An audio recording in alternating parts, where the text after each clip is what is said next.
заседание Координационного штаба. Как вам известно, у нас задачи серьезные, амбициозные. 1 мая нам необходимо начать регулярное сообщение между Российской Федерацией и Республикой Абхазия.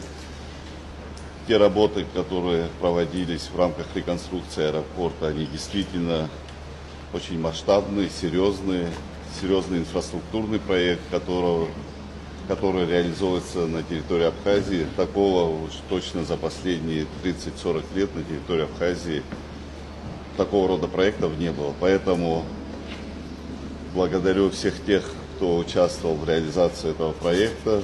Мы на финишной прямой. Я думаю, что сегодня мы обговорим те сложности, которые сохраняются для того, чтобы решить все эти вопросы для начала регулярных рейсов в Сухумский аэропорт.